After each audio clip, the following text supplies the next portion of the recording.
Good day, everyone. I am Errol Dibadong, and in this video, I'll be discussing a very important topic in education, which is the effective assessment tools.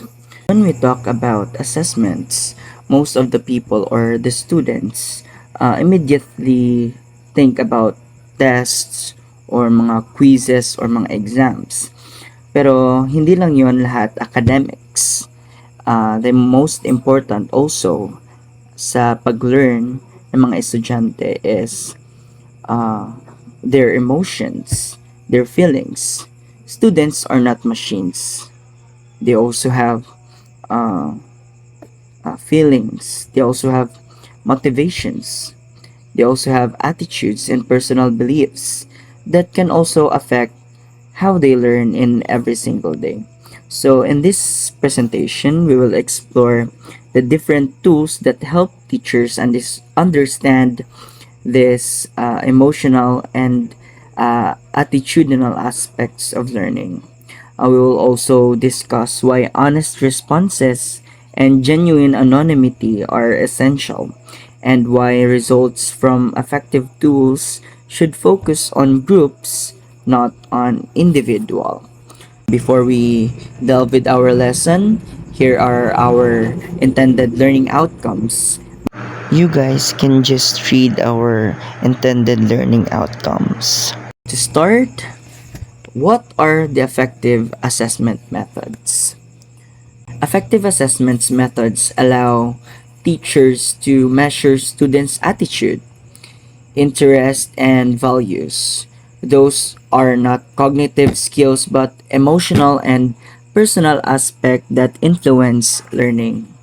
Let's say, for example, um, does the student enjoy your subject, or do they feel bored or challenged about the subject? Do they feel confident, or do they feel anxious, or do they feel connected to the lesson?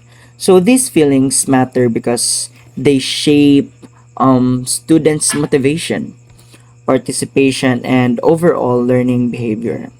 So it also emphasized that teachers, or us pre-service teachers, may use one tool or a combination of effective tools. This is because the emotions of the students are too complex.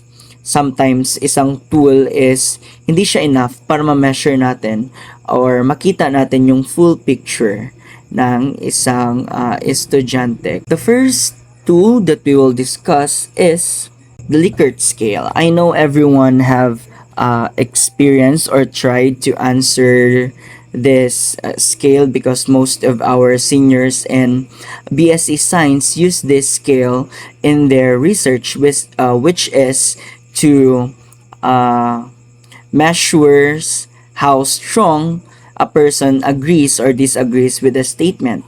Nakita nyo ba yung mga research nila na merong strongly agree, strongly disagree, agree, disagree, and neutral.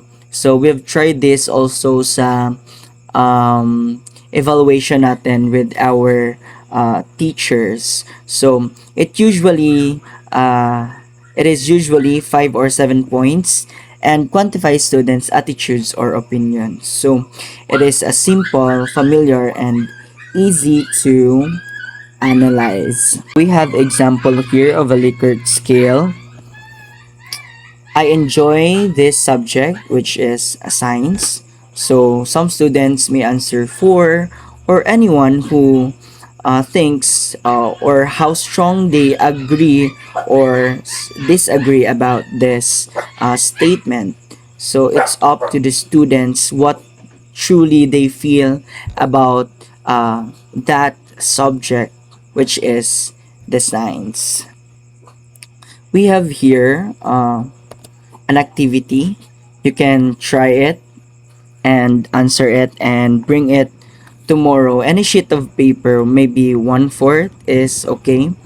The next one is the disadvantage or the limitation of the Likert scale. So first, why this tool is very popular, no? Kada uh, kung saan tayo magtingin ng mga papel na pinapasagutan natin, most of their scale na ginagamit is itong Likert scale.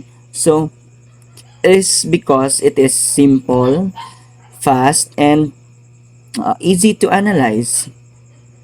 Madali lang maiintindihan ng mga estudyante kung ano yung gagawin nila. Tapos yung mga teachers din, mako-compute nila kung ano yung average and makaka-interpret sila ng mga patterns. Let's say for example, kanina dito sa uh, I enjoy this subject.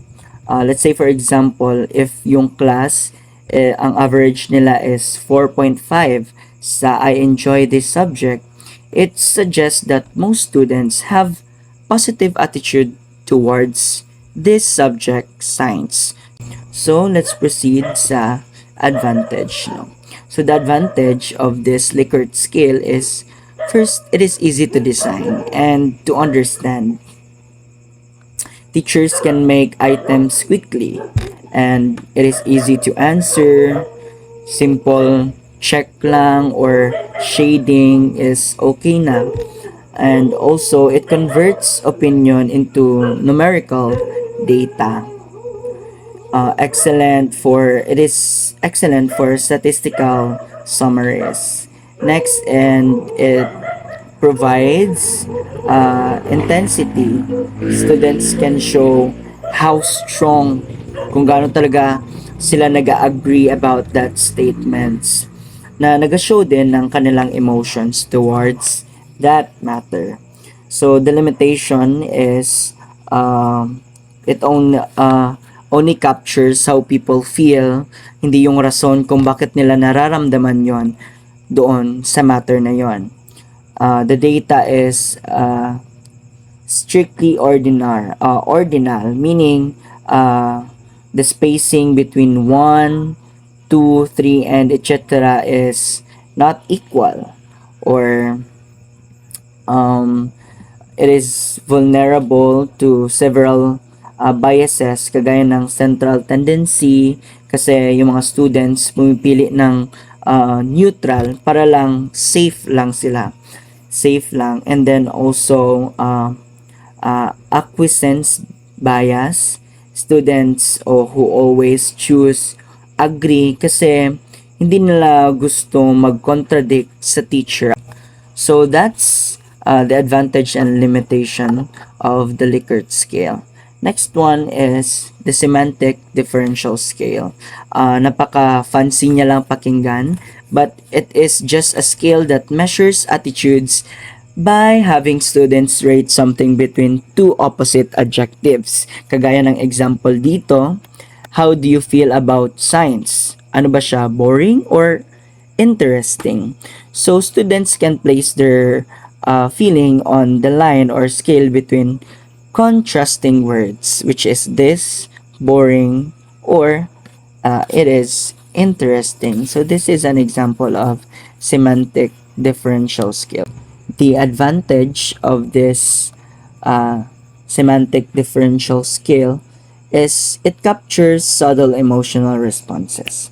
Also, students find it visually engaging and it feels more intuitive, right? So it can be used for individual learners or the entire group. So it is also great for subjects where emotional attitudes vary widely. So the limitation, choosing the correct adjective pairs is challenging. If the adjectives are not relevant or too vague naman, ang result is maybe useless, no? So, some students may find the scale confusing without examples. That's the advantage and limitation of this semantic differential scale. Next, let's proceed to sentence completion, an open-ended method where students finish complete sentence to express their thoughts or feelings. Kagaya dito sa example, I feel confident in class kapag Ganon. So, yung students na yung complete doon sa sentence, no? So, the purpose is to uncover students' hidden attitudes or motivations or concern through personal reflection. Students use their own words that this method reveals deeper insight that numerical scale cannot capture. So the advantage of this scale is it encourages honest and spontaneous response, reveals deep emotional attitudes, and help teachers understand individual learners.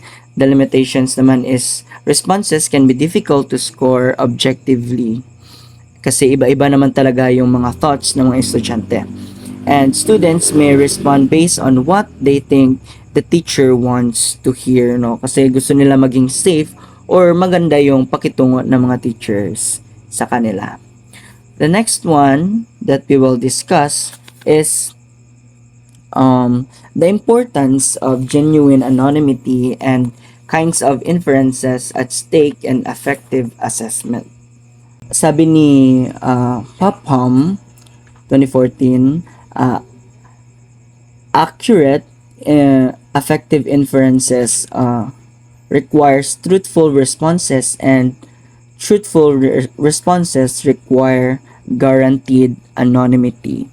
So kapag uh, nagsagot ng kung ano talaga yung nafe-feel ng estudyante toward that matter, doon natin na bibigyan ng nagagaranti na meron siyang genuine anonymity. Kapag hindi anonymous yung assessment, sometimes yung mga estudyante nakaka-feel sila ng takot na magsagot honestly. Yung iba naman, pressured sila mag-respond ng positive, or iba naman is hesitant sila mag-express ng negative feelings nila. So, even the slightest fear of being identified can distort the result. Let's say, for example, yung isang estudyante na feel niya yung isang subject is boring or uncomfortable siya, sometimes pinipili niya na lang yung agree or neutral lang siya para ma-avoid niya yung disappointment ng teacher.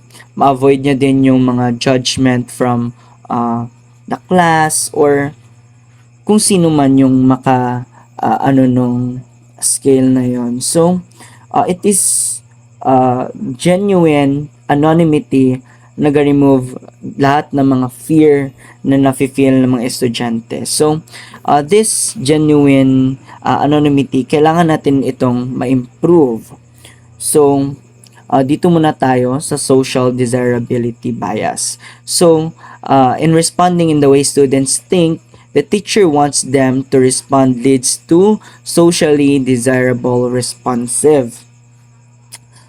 Nag-occur ito kasi kapag yung mga students nag-answer sa ways na they believe it is socially acceptable, na they believe na ito yung i-answer ko kasi most of the students siguro ganito yung sagot, or my teacher wants it to be this way, or makapasaya ito sa teacher ko, no?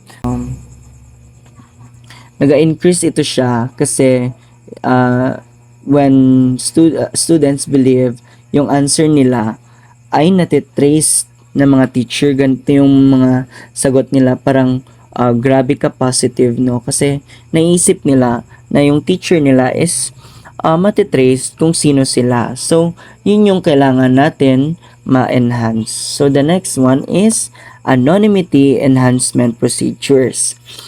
Meron tayong 3 points lang dito.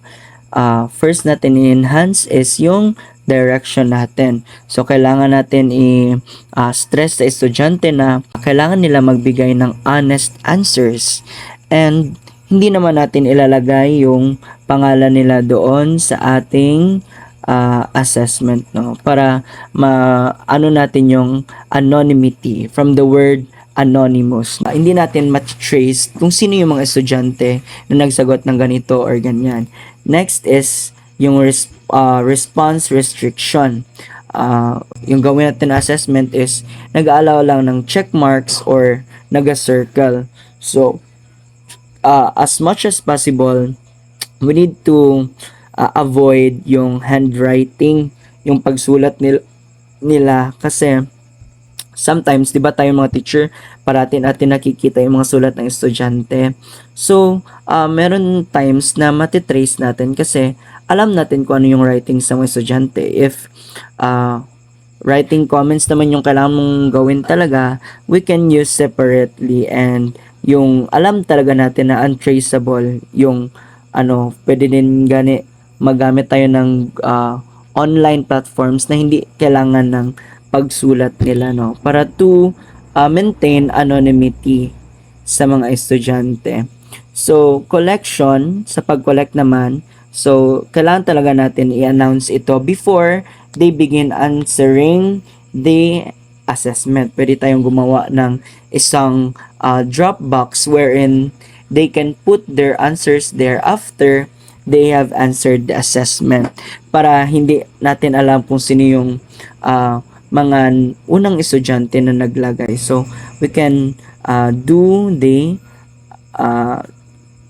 collection box or the drop box para yung mga ensure natin na hindi siya biased yung method natin, and also yung mga response is untraceable. So, here are the inferences at stake in affective assessment: group focused and individual focused inferences. When we say individual focused, yung feature niya is cognitive test, yung mga knowledge and skills. Kapag group focus naman is affective assessment, so mga attitudes and mga values. Example nito is sa individual focus, they use to assign grades, diagnose specific student skills and gaps. Kapag group focus naman, we use to inform instructional decisions for the whole class. Kailangan yung whole class, no? Sa risk naman, low risk lang yung individual data, and high risk naman yung dito sa group focus. Kapag individual kasi na yung mga response is dishonest or inaccurate. Yung administration naman is nag-require ng mga students ng identification. Kailangan yung mga pangalan nila kapag individually focused. Kapag group focused naman, meron tayong anonymity. So, bakit kailangan natin ng group focused inferences? Kasi yung individual inferences, they are risky and unreliable. Since yung mga responses hindi nakaka-affect ng mga grades nila, there are times na mga estudyante mag-a-answer ng hindi kung ano yung hindi yung nafe-feel nila or kung ano yun lang yung gusto nila na isagot, no? Or doon tayo sa social desirability response, yung mga response ng mga bata na kung ano yung naisip nila na dapat or tama lang na i-answer kasi yun yung socially acceptable na mga sagot. So, it is an accurate response na nagalid din sa invalid data ng mga particular students. Number 2 is individual evidence is impossible. Kasi yung assessment natin is anonymous, diba? So, the teacher hindi dapat natitrace. The teacher cannot trace which student choose kung ano yung ito, yung ganito. So, therefore, yung mga individuals, ang conclusion nila hindi dapat made ethically or legally. Kung ano talaga yung nafe-feel nila towards that matter. Next is group focus data is valid or self-correcting. So, sa whole class, meron talagang mga sagot na 2 positive or 2 negative. So, that errors maka-cancel out, which means magkakaroon ng balance doon sa dalawa. So, when we say 2 positive response, yung takot nila na ma-offend yung teacher, at saka yung too negative naman, they're using the anonymity para makapag revenge doon sa kanilang teacher. So when this it is group focus, yung cancellation is makakaalaw ng greater confidence sa average nung buong class. So that's it, no? Here is the summary of the lesson. You can just read that, no? So thank you.